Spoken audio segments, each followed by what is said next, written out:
जय हिंद दोस्तों, कैसे आप सभी दोस्तों। उम्मीद है आप सभी अच्छे होंगे। दोस्तों यूपी पुलिस कांस्टेबल के दोस्तों एग्जाम के बारे में मैं आपको संपूर्ण जानकारी दूंगा। आप किस तरीके से ओमार्क शीट को भरेंगे और किस तरीके से जो है दोस्तों आपको पेपर यानी एग्जाम को अटेम्प्ट करना है। ठीक है दोस्तों, वे सभी इंफॉर्मेशन आपके लिए ही है। ठीक है दोस्तों, इसलिए आप वीडियो में अंत तक बने रहे। ठीक है, यदि कोई छात्र नया है प्लीज आपसे रिक्वेस्ट है चैनल को सब्सक्राइब करें। दोस्तों आपके लिए एक महत्वपूर्ण रामबाण साबित हो सकता है यदि जो बच्चा एग्जाम को देने का अच्छी तरीके से इच्छुक है। ठीक है दोस्तों, वो आपके लिए एक अच्छी अपॉर्चुनिटी हो सकती है। ठीक है दोस्तों, यदि कोई छात्र नया है प्लीज आपसे रिक्वेस्ट है कि ज्यादा से ज्यादा शेयर करें, लाइक करें। जैसे कि आप सभी को पता है आपके एग्जाम में दोस्तों 150 क्वेश्चन आते हैं। 150 क्वेश्चन आते हैं। यूपी पुलिस कांस्टेबल में एक क्वेश्चन 2 नंबर का होता है। ठीक है, सबसे पहले तो हमें यह पता होना चाहिए। दूसरी बात क्या है, और जो आपके कौन कौन से सब्जेक्ट आते हैं, आपके रीजनिंग, मैथ, आपकी जीके और हिंदी।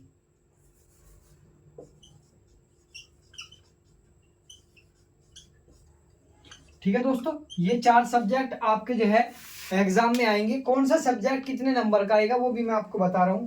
दोस्तों आपकी रीजनिंग 40 क्वेश्चन से लेकर आपके 55 क्वेश्चन तक आने की संभावना रहती है, क्योंकि पिछले एग्जामों में भी रीजनिंग जो है 40 क्वेश्चन से कम नहीं आई और ज्यादा से ज्यादा जो रीजनिंग आई है 55 क्वेश्चन तक आपकी रीजनिंग आई है। मैथ जो है आपका दोस्तों 17 से लेकर 20 नंबर तक आपका मैथ आ सकता है, यानी 17 क्वेश्चन से लेकर 20 क्वेश्चन तक। ये मैं आपको बता रहा हूँ, ये क्वेश्चन बता रहा हूँ। ठीक है दोस्तों, यदि मैंने पर्सन बोला है तो इसके लिए दोस्तों जो है आप ध्यान से देख लेना। हिंदी की जो है आपकी 37 क्वेश्चन और जीके के भी 37 क्वेश्चन आते हैं। ठीक है, और दोस्तों मैं आपको बता रहा हूँ सबसे पहले आपको कौन सा सब्जेक्ट अटेम्प्ट करना है जो आपको पेपर करने में आसानी हो सकती है।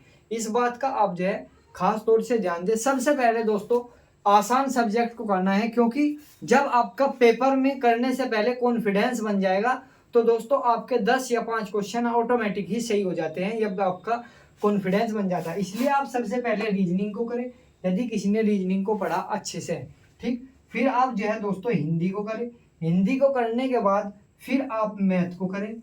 मैथ करने के बाद फिर आप जो है जीके को करें। ठीक है दोस्तों, प्रत्येक क्वेश्चन आपका जो है 2 नंबर का होता है। जो टोटल मार्क्स होते हैं 300 नंबर के होते हैं। 300 नंबर का आपका एग्जाम होगा।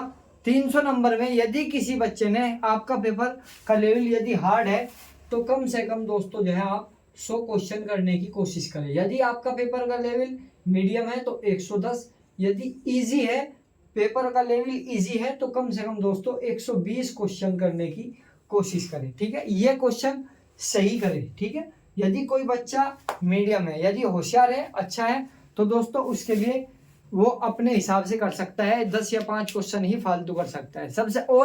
सबसे इंपॉर्टेंट बात आती है इसमें, क्या आती है, सबसे इंपॉर्टेंट बात आती है आपके एग्जाम में ओमार्क शीट।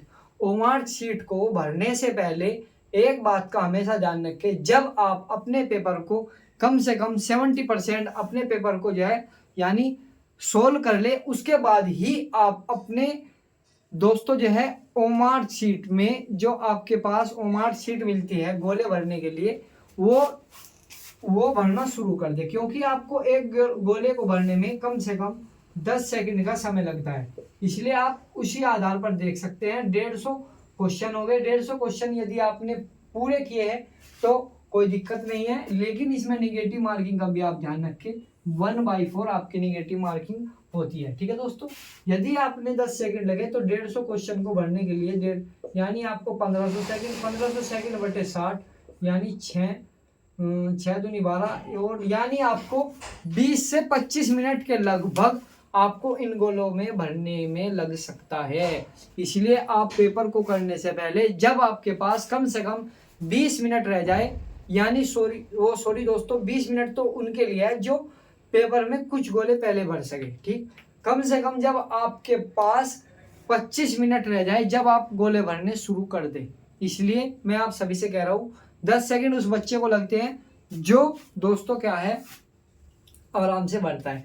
और गोले भरने के लिए ठीक यानी आप जब गोले भरते हैं उसको भरने के लिए आपका एक पेन आता है जिसकी नीब थोड़ी मोटी होती है और उसमें एक बात और होती है, वह गोले को जल्दी भर देती है। यदि पेन से 10 सेकंड लगता है तो इससे दोस्तों गोले को भरने में सिर्फ और सिर्फ 5 सेकंड लगेंगे। ठीक है, इसलिए आप उस पेन को जरूर लेकर जाए और कोशिश करें कि व्हाइटनर का अपने किसी भी गलती में नाम में, रोल नंबर में, आपके पिता के नाम में और ओ मार्क शीट की जो सीरीज नंबर होता है, बुकलेट नंबर, वो भी आप अच्छे से भरें और व्हाइटनर का इस्तेमाल ना करें। यदि आपने अपनी ओ मार्क शीट में व्हाइटनर का इस्तेमाल कर दिया तो आपका रिजल्ट में आने में प्रॉब्लम हो सकती है। ठीक है दोस्तों, सब दूसरी बात ये इंपॉर्टेंट थी। और अपना एडमिट कार्ड कम से कम 2 फोटोकॉपी जरूर लेकर जाए, क्योंकि उत्तर प्रदेश सरकार के द्वारा, मुख्यमंत्री योगी आदित्यनाथ जी के द्वारा क्या किया गया है कि अब की बार सभी बच्चों के लिए यात्रा फ्री की गई है, चाहे मेल हो या फीमेल हो। यदि आप एग्जाम देने जा रहे हैं तो आपको एक फोटोकॉपी या आपको दिखानी होगी। हो सकता है कि जिस बस से आप जो है यात्रा कर रहे हैं उस बस में आपको जो है फोटोकॉपी देनी पड़ सकती है, और अपना आधार कार्ड और अपना फोटो साथ लेकर जाए। ठीक है दोस्तों, और कोई एग्जाम हॉल में एंट्री करने से पहले आप जो है अपने दस्तावेजों को अच्छे से चेक कर ले।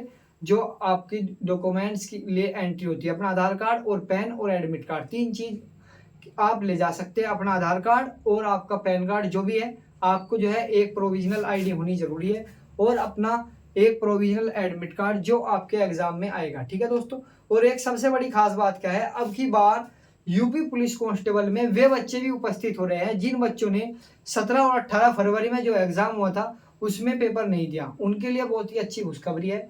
वैसे तो वह देने के लिए तो नहीं गए थे, लेकिन हो सकता है उनमें से किसी का सिलेक्शन हो जाए। किसी भी परेशानी की वजह से किसी को किसी भी प्रकार की दिक्कत हो सकती है। हो सकता है कोई बच्चा ऐसा हो जो बीमारी की वजह से या किसी एक्सीडेंट या किसी भी घटना का शिकार हुआ है और उसका एग्जाम हॉल में एंट्री नहीं हुई हो, उपस्थिति यानी अटेंडेंस नहीं हुई हो। ठीक है, इस वजह से वो पेपर नहीं दे पाए, इसलिए उनके पास भी अच्छी अपॉर्चुनिटी है। ठीक है दोस्तों, आज तक ऐसा नहीं हुआ लेकिन अब की बार ऐसा हो रहा है। वो सिर्फ और सिर्फ पहली बार ऐसा हुआ है उत्तर प्रदेश सरकार के अंडर में। ठीक है दोस्तों, इसलिए आप सभी बच्चे से रिक्वेस्ट है, अपना आधार कार्ड और अपना एडमिट कार्ड की कम से कम 3 फोटोस्टेट, 2 फोटोस्टेट आपको वहां ले जानी है। जब आप यात्रा करके जाएंगे और जब आएंगे तो आपको दोनों दिखानी होगी, इसलिए आपकी यात्रा फ्री होगी। नंबर 1, नंबर 2 अपना आधार कार्ड, नंबर 3 अपना एक पेन लेकर जाए, जेल या बॉल। पेन 2 या 3 गोले भरने के लिए जरूर देते हैं यदि आपकी ऑफलाइन परीक्षा होती है। ठीक है दोस्तों, यदि कोई छात्र नया है प्लीज आपसे रिक्वेस्ट है चैनल को सब्सक्राइब जरूर करें, सपोर्ट करें। जय हिंद।